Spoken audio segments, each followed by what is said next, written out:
Hello, ghouls and goblins. Nick here. Hope you're all doing well today. It is late at night here in my neck of the woods, and I have just finished reading the newest Goosebump book, House of Shivers, One Night at Camp Bigfoot. So I love cryptids. I love, mysterious monsters like Bigfoot, Mothman, Loch Ness Monster, aliens, and what have you. So I was very excited when I saw that this book was announced and that it would be a Bigfoot book. Very cool. Looking at the cover, this is, of course, done by Robert Ball, who has been doing the other House of Shivers artwork. Just nice, to the point Bigfoot here, looking very menacing. He's got his flaming marshmallows, very fitting for the camp vibe. Looks like there is a cabin there in the background he's broke through, so quite enjoy that. Very funny.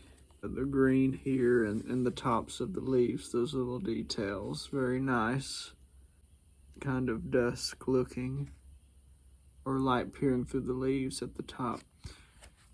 Not a lot of details other than that. There is a stump here. Looks like he's broken a tree down, so, or ripped it off. And there's the stump. But yeah, very cool. If you kind of notice steam, I'm drinking some nice tea before bed here. My preferred bedtime tea is rooibos tea, also called red tea.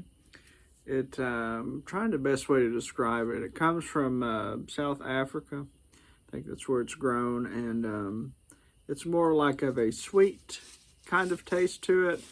Not very earthy. It's an herbal tea, but yeah, it makes my joints feel good, and it helps me kind of relax and go to sleep. So good tea. Definitely recommend trying rooibos or red tea if you haven't. So with the House of Shiver books that have come out thus far, I have generally been very happy with them. I think they're very interesting. I think they are, well looked at. I know he has a team of editors, of course, R.L. Stine, helping him with this process and looking over his books. So I think there's definitely some more detail added in these than there were, I think, in sort of the earlier Goosebump books or the first Goosebump books, because, of course, he was, pumping them out every month. So, and I think, the quality definitely declined in that time, unfortunately. But, yeah, these stories are very better written. They're more balanced. I do love the foreshadowing, of course, very good foreshadowing in this book, particularly with the main character. And, she loves to paint. Her and her brother love cryptids like Bigfoot. And their parents, trying to get them to go to this kind of arts camp, but they really don't want to go. And so the main character and her friend concoct this plan to, paint dots on her face to make like she's sick or has the measles. But of course, it was done in a permanent marker, and the parents found out right away. And so it didn't work, and she went to this camp with the permanent markers, dots still on her face.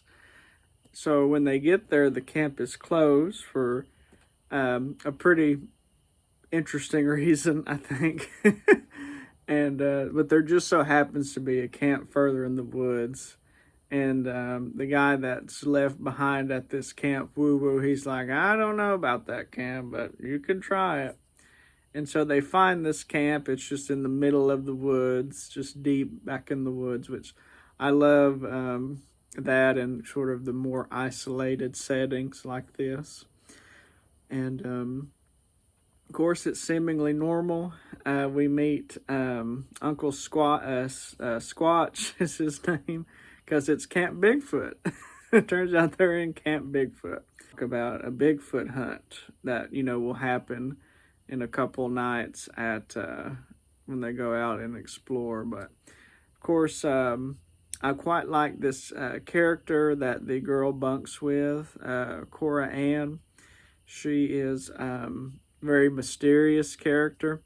And she's like, yeah, I'm a werewolf, and you think she's joking, and maybe she is, but of course you find out at the end that maybe she was a little more serious than we thought. So I quite like that. And then the scene with the werecats in the woods eating the dead mice, very, very spooky. This one, I think, builds up quite a bit to the end, but at the end, when you get like to the last 30 pages or so, I think a lot of the action that takes place makes up when they do make it to the night that they go on the Bigfoot hunt, and we actually meet Bigfoot. But yeah, I thought it was a very fun book. There's a lot of suspense, has the classic tropes of red herrings in the book that R.L. Stine puts in to sort of make it, sort of gets you to jump, sort of gets the kids on edge. And then, of course, we get to the real danger, and it didn't disappoint for me. So I enjoyed it. And if you've read this one yet, what did you think of it? Feel free to comment what you thought of the new House of Shivers. I did see where they had announced the new dummy one just a couple days ago. How to Train Your Dummy, which thought was very interesting.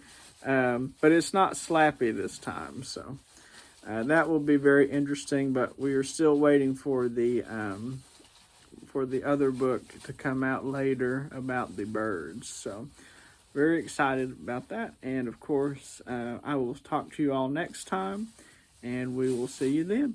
Bye.